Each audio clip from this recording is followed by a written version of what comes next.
Before we begin, the panel, the official name for today's panel is What in the World Wide Web 3.0 Forging the New Future. Very big name.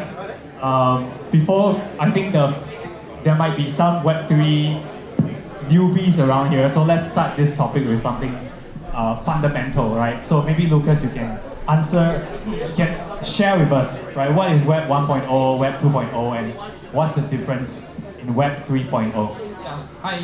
Can you hear me? So maybe let me give some examples, right, to help it easier understand what Web 2, Web 1, Web 2, and Web 3. Right. So typically we look at Web 1. It's about reading. Think of your early days internet where users can only read the information on the website and stuff like that, right? So that's typical your Web 1. Now the evolution of Web 2 came about with social media. That's right. Think of Facebook, Instagram, all the platforms where users can now participate and write and provide content. So it becomes user-generated content. Now, typically when the Web 1 version came about, right, all the money goes to the centralized company, right? But with Web 2, we have social media platforms where YouTubers, creators, for example, they can create content, and then the money, the revenue is shared between the company and the creators. So suddenly it opens up the financial ecosystem really for Web 2, right? Because users can start writing. Now Web 3, it's where it gets interesting, and it solves a very big problem of what Web 2 faces today. So I'll give you an example of a problem that's happening today. Now imagine you're a creator on Twitch. You all know Twitch? Right, Twitch. So Twitch creators, they imagine you spend all your time to build up a business on Twitch. You have your following, you have your content and everything, and suddenly Twitch just changed your commission, and just like that, or they can just remove you just like that. So actually, you don't really own your business, right? You don't really own anything. You have no say inside Twitch over there, right? Because it's all controlled by one centralized entity. So now comes Web 3. Web 3 is where it's about ownership. So where people can start owning assets in the platform, right? For example, even for games, you can play your Pokemon Go or any game you want until level 100 or level 1000. My dad plays a horse racing game, spent $5,000, and then the game just disappears. I say, where's my horse? He don't own it, right? So with Web 3, you own the assets in the game. So evolution of Web 1 is read, Web 2 is write, Web 3 is own. I hope this example give you a better understanding of what's Web 3. Awesome. I can also share that as a content creator, sometimes your videos get demonetized on YouTube for no reason, Instagram for no reason. The lines are fuzzy. It always changes, right? So Web3 is also trying to solve problems like that. Okay, great. So what I'm going to do is that I'm going to ask questions. I'm going to direct it to specific guests, but if any one of you have anything to add, please do jump in, okay? And cut me off if you want. Please, welcome to do that.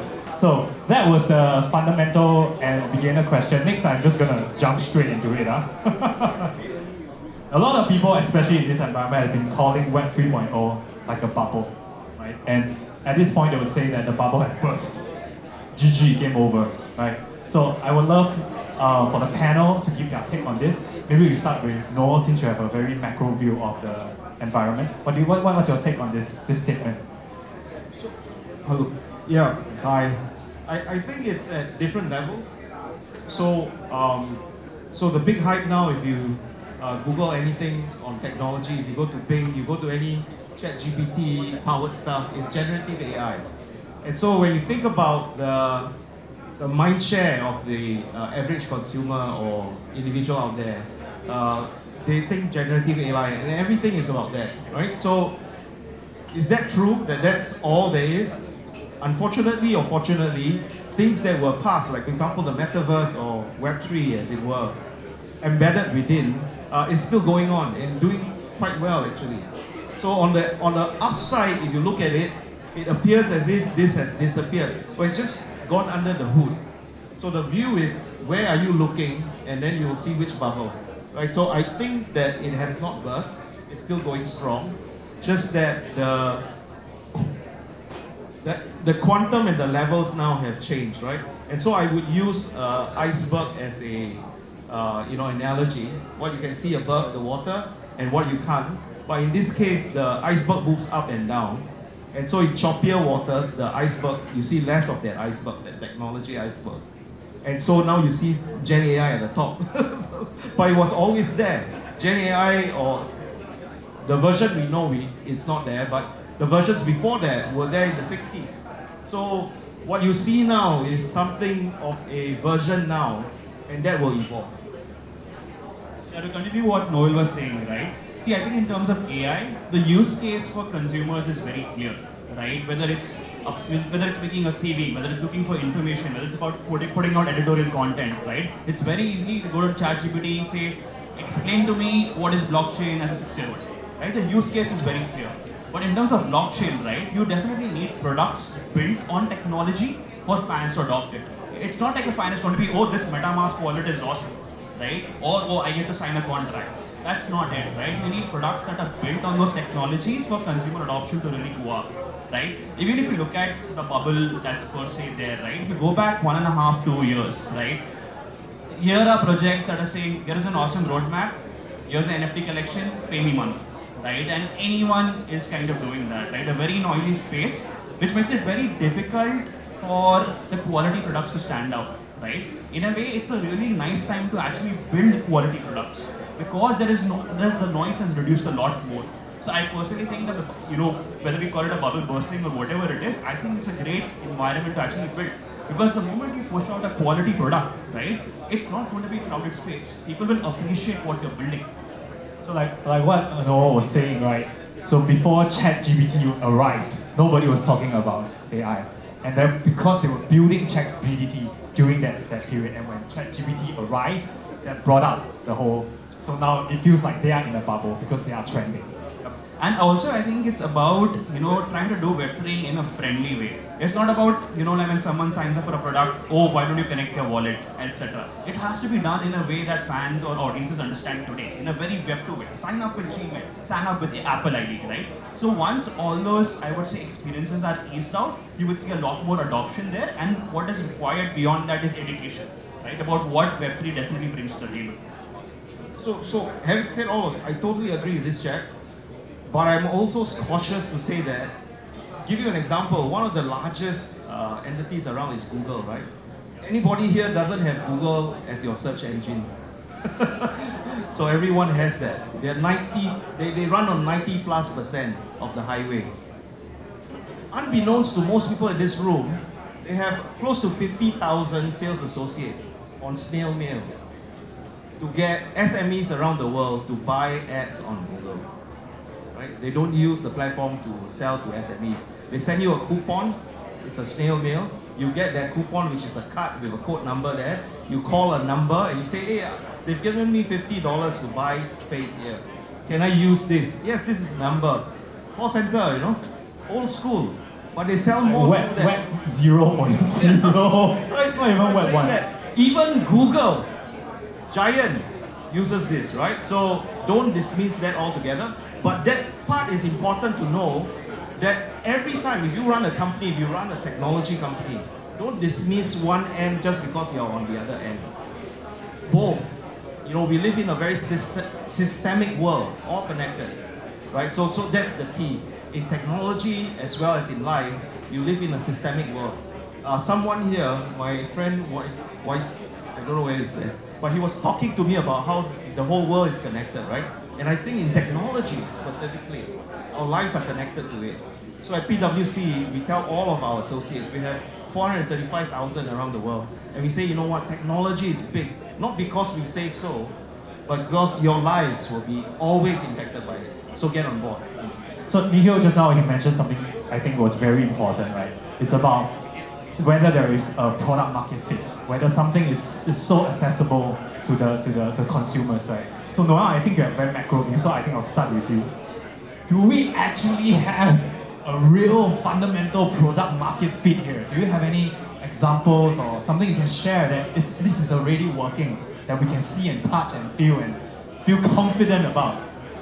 So the early investors, as you can understand in this, because they are the technology play, a lot of the stuff that they're doing, and if I just name any of those names from Facebook or metaverse, or Meta, sorry, or any of these guys, Apple, whatever, all the giants, the tech giants are in there, and it's unraveling for them, right? So if you look there, it looks very chaotic. It looks like it's unraveling. This is going to pass, but it's not, because the reality is so if you think about recent days where the tech companies have been laying off people, you had thousands, and they're still laying off, right? When you lay off, for us, the biggest sign is when you lay off your talent acquisition team. That's big time, because you lay off the engineers is one thing, right? I'm nothing against the engineers, but when you lay off your talent acquisition team, means you're not going to hire anybody else anymore. And Google just announced a couple of days ago they've laid off, I think, most of the team here in Singapore and across the region. So what does that mean? That means that for the average guy, are they moving? No. They are moving, and they are crafting, like all businesses, they are making business decisions. So that's happening at one level. And they own that space, yes. But at another level, you have all these other plays underneath the hood, and they're thriving. So in terms of, for example, for us, helping hospitals and entire health groups use the metaverse in everything from collaboration to workflow to process, all back end, or in the talent space, looking at how you onboard people, their entire onboarding experience, from the way they hire these people, a lot of times through hybrid, and you never see the employee till 3 months later after they work because of hybrid.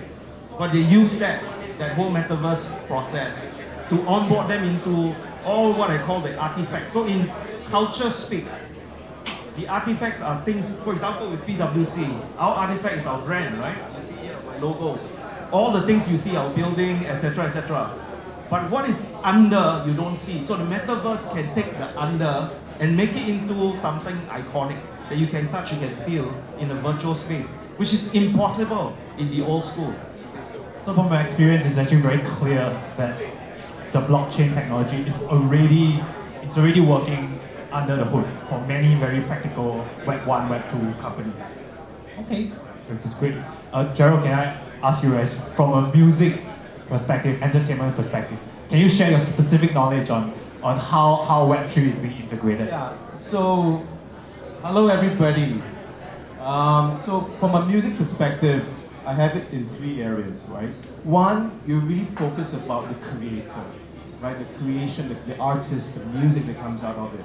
Right? The other area is really about how do you protect, own, manage the rights of all that information, the music, the stems, the vocals, all the amazing stuff that comes along with it. And right in the middle is what I would call the economics of it, the commercial thinking around it, right? So in music, it's a bit of a different space, right? Music has been around for a long time, right?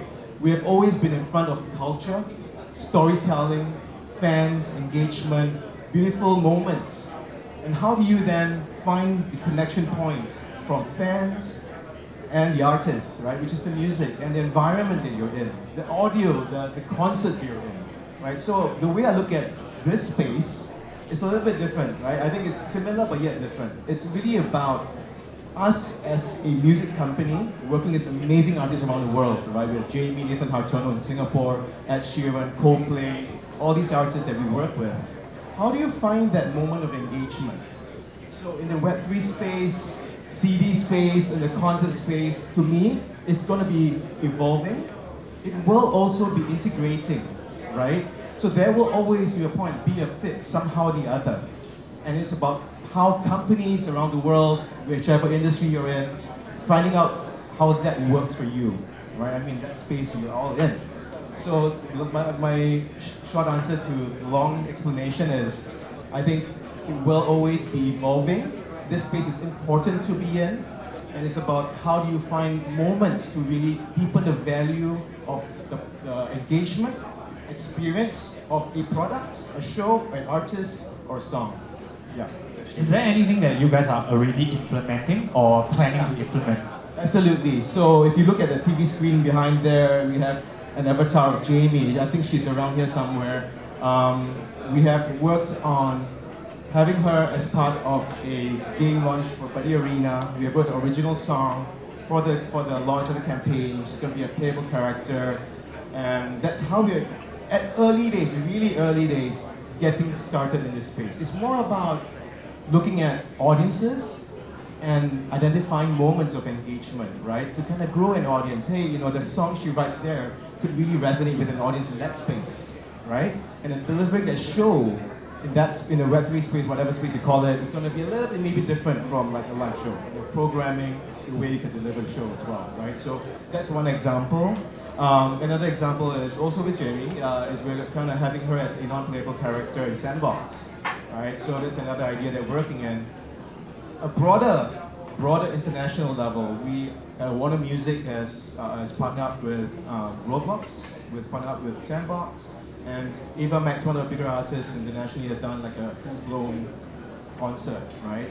So now those are experiences. Now, how do you then find moments to commercialize that? Is it a virtual merchandise? Is it NFT/utility things like a special meet and greet, things like that? And I do see that evolving further as when I have a virtual engagement, I could take that further to a physical engagement as well, right? So I really look at it very holistically, and that the way I explained in some of these examples. Yeah, I was just asking you earlier. Now they are like how Spotify and Apple Music, they actually took over the traditional distribution of the music, and now there are companies doing the decentralization of that, right? They're trying to take over, trying to disrupt the Spotify model by having artists have their own community, either with tokens or just their music in NFT form. What is your opinion on that? Very You are question. also caught in the middle of that. Yes, And so what's your take on that? So I think it will constantly be evolving, right? The model I explained earlier, the protection, the how do you kind of pay royalties and all that. I think it will evolve. Like there's examples of people saying like music could be cut down, ownership it could be different. How the blockchain kind of works and all that, right? So my take is it will evolve. And I think it's still early days, and I also feel that the industry itself, working with partners, working with the overall bigger macro space, will normalize and find ways to kind of make things come together as well, right? So I feel that that's how we kind of move forward. Here's something. Yeah, so those of you following the news, right? A lot of the movies that are supposed to come out this year, they're not, right? Especially from Hollywood. And most of you who are following the news would know there's a reason why. It's because the script writers, the script writers and the low-paid actors, they are being marginalized using technology, capturing their work, and then not being paid royalties moving forward. So part of that controversy is this. I wish blockchain would have moved earlier in there, so that every artist blockchains their entire. Like you, for example, you have a blockchain. Royalties doesn't even exist in many regions like ours. Right? And so if you have that, then all of a sudden you're protected. Right? The beauty of Web 3.0 is we call it decentralization because 50% of the power and control now goes to the consumer. But actually, in my view as a consultant, it's a democratization, not so much decentralization. So the language out there is decentralization. And technologically wise, it is accurate. But from a ownership, from a standpoint of an owner, is democratization. Now each of us in this room and everyone else outside, don't need to say entire conglomerates or large companies own part of us. We now can own, and we now have control over that future. So I think it's wonderful, Web 3.0. It is not only here to stay, but it only will get larger and larger. All right, Nihil, I think our next question is for you. I'm a MMA fan and a Muay Thai practitioner myself. So to me, right, like martial arts, competitive martial arts, which is your element, is such a physical. You have to see it, you have to feel it, you have to try it on your own. How does that actually translate into Web3? And I know your company has actually moved forward with integrating Web3, right? So can you share more about that? Sure. See, I think, we're all echoing the same thoughts, right? That it's very early days for Web3, right? All of us are trying to understand what products that our fans or our audiences engage with, what do they find value in, And does Web3 add more value or not? Right? It's not necessarily that Web3 is a solution to everything. Right? There are certain things that you can do in a Web2 way. If you can engage with that. But experiment to see what value you can add on Web3. Some of the things that we are exploring, right? See, I think gamification or games is a great example, where today people spend billions of dollars on cosmetics that they don't actually own, right? You don't own those assets. If the game gets unpublished, assets are gone, forever, as you mentioned, right? So I think gaming is a great example where the use case could be there. Another example is digital products, right? Memorabilia. In sports, what you have is authentic products that, for example, the gloves an athlete used in the last bout, right? Can you tokenize something like that? Give a physical asset as well as a digital asset together. So those are some areas that we're exploring. Metaverse is a great example as well, right? So see, today when you look at sports consumption, it's done in a very, I would say, linear way. You are absorbing the content either on broadcast or on OTT or on social. It's a one-way interaction. There's no interactivity around it, right? You don't have a conversation. Even on social media, you might comment on what's been posted, but you aren't speaking to the people. You aren't speaking to the community that's there, right? So with platforms like Metaverse, you can really make a very interactive environment for your audiences and for your fans, right? If you build the right product with the right IP, and you create that similar experience as what you have in the physical world, you can definitely have audiences engage a lot more deeper with Web3 and with products like Metaverse. So, same question, like for one championship, have you all started to implement anything solid or anything down the pipeline? Sure, so we've been working for a year now with Animoca, right? We have a game that's work in progress. The teaser of that would go out probably next week, but we've been kind of putting out content on social media for the last 3 to 4 months that's there. Beyond this, we recently partnered with Sandbox as well, right? We have a land over there, we're building an experience. There's a land sale that's going on right now, which we are kind of helping out on. And I think beyond that, we are exploring something on the ticketing and loyalty front as well, right? Again, smaller experiments to test what audiences engage with, and then we'll double down. Okay, it sounds like there's a lot of experimenting going on, a lot of building going on, right? So this space, I think we all agree, it's new, still very, very new, especially the word metaverse is still very, very new. So Lucas, right, your company is completely and solely built on this rather new, rather risky environment. Can you share why did you choose to build a company in a landscape like that? So, what we believe, right, is consumers' behavior are going to change very, very quickly in the future, right? The way how consumers consume content is going to be very different. It's not going to be we have seen how fast it moved, right? So we believe that in the future, the way consumers consume content, right, it has to be interactive, it's fun, it's going to be in the metaverse. That's the reason why we want to be at the forefront of it. Now, and why we want to implement Web3, this is a very important factor of why the metaverse cannot be just the metaverse itself. It also has to be powered by blockchain. And the reason is because of ownership. Now, I'll give you an example why ownership is important. Right? We can throw in this buzzword ownership, but what does it even mean? Now, imagine this, right? If the metaverse comes in the future next time, people start living inside that world more so than in the real world. The way people live their life, such as entertainment, dining, shopping, travel, playing games, everything will all be inside in the metaverse. That is what we believe. But if you power it by blockchain with Web3, now these people no longer treat it as just a game anymore. Now if you look at Pokemon Go, people just look at it as just a game, right? They don't really treat it that seriously because ultimately you just play, you get an in-game currency, and you just treat it as a game. But imagine if the assets that you own inside is yours to own. There's monetary value. You can use it for real world experience. You can use it for dining. You can use it to bring your family to travel. You can use it to pay for stuff. Then you'll see users, right, no longer treat it as just a game anymore. It will be a whole new way how people live. There will be job opportunities inside. There will be business opportunities inside. There will be entrepreneurship. There will be innovation. The whole new thing will happen. It will enhance how people, innovate and be more creative. That's really the world of capitalism, isn't it? Right? If there's financial incentive, there's creativity, there's innovation. And when it comes to the virtual world in the metaverse, There's no limit to imagination. So that's what we believe. And since this is what's going to happen, we want to be at the forefront of it, and that's why we are exploring, we are trial and error, testing not in just the metaverse space but also in the Web3 space.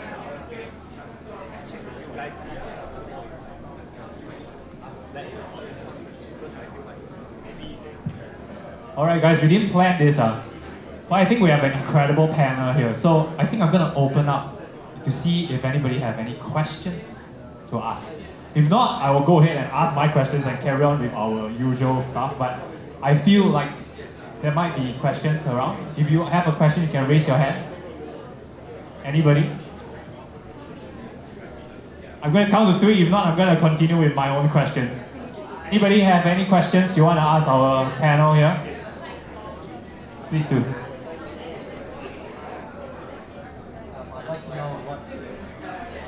I'd like to know what hardware or software infrastructure might be needed for like the metaverse of the future that everybody dreams of. So for example, if you imagine movies like The Matrix or Ready Player One, which kind of gets everybody excited, there must be some infrastructure that would be great to have. I think the question is, what do you all think will be the required software or hardware if you were to build a metaverse? Quantum. Quantum. So we have pseudo quantum now that everyone is trying to do, but it's pseudo. Depending on which semiconductor or chip company you talk to, they have various roadmaps ranging from 5 very hopeful years to 15 out. Right? So anywhere between 5 to 15 years, the technology in chip technology, because of Metcalfe's law, will double, triple, and that technology will come. But it's a question of time. So when you have quantum computing and you have hyperscale capabilities, true hyperscale, not the fake ones that we have today, I think we'll be able somewhat to touch that reality. So in a way, like when quantum computing is unlocked, right? It's almost like a civilization that we cannot even fathom. Yes, because some things will come. So there's experimentation now in the US. There are 3 companies that are working together. T-Mobile, which is, if those of you from the US it's a telecom service provider, number 2. They're working with Dell and they're working with Intel. Because what they want to do, now a lot of the hyperscale data centers, there are 600 of them in the world, 1/3 owned by Microsoft, but there are 600 of them now. But when you get to quantum, your base stations, there are about 7, around the world. Every single base station can be converted now into a data center.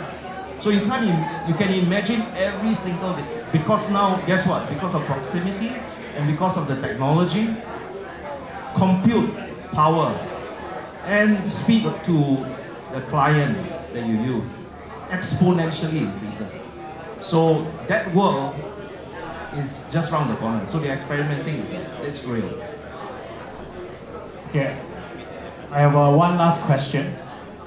I'm sure there's a lot of entrepreneurs around us. So if, for example, if I have a Web 1 or Web 2 company, what do you think are the steps that I should be taking if I want to push my company into the Web 3 space? Any one of you can take that question.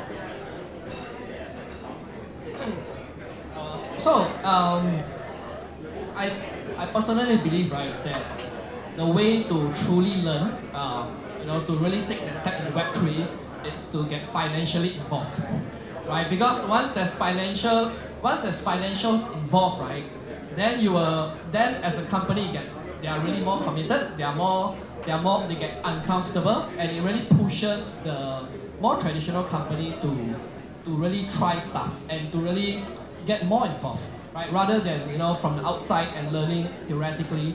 So it's very much like how I got started into Web3, right?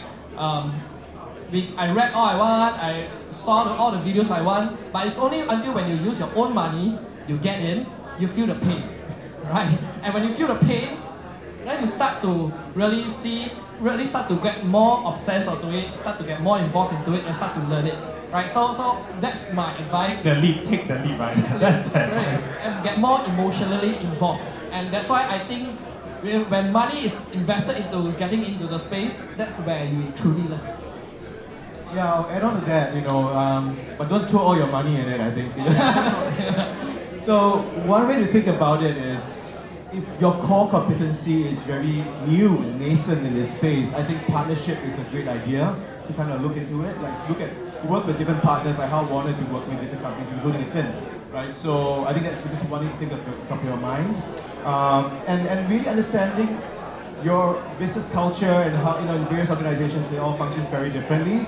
Do you allocate 20%, 5%, 10% of your resources budget into an experiment like that, right? And make it purposeful and identify really clearly why you're doing it. Not just doing because it's hot and sexy or cool and trendy, because trends always come and go.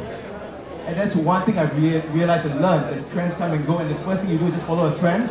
It's just like the blindest thing you want to do, right? So you're going to be really tactful and also strategic about why you're doing it. Yeah, I would, kind of echo a lot of thoughts that's there, right? See, I think what's really important is understanding what your audience is today, what they resonate with, and what value Web3 can add, right? Do small projects, do small experiment, come up with a thesis of, why this product would make sense for that audience. Experiment on a small scale, see the data, see on how your audiences are engaging, and then start building. And I definitely agree, right? Partnership is the right way to enter this, right? There's a lot of knowledge that you need to know, and there's new things happening every day, right? The best way to actually kind of get into the space is do small experiments, do partnerships, get into it, get your hands dirty, and you will learn along the way. So do you all agree that Web3 is for everyone, every company? Or do you agree with that statement?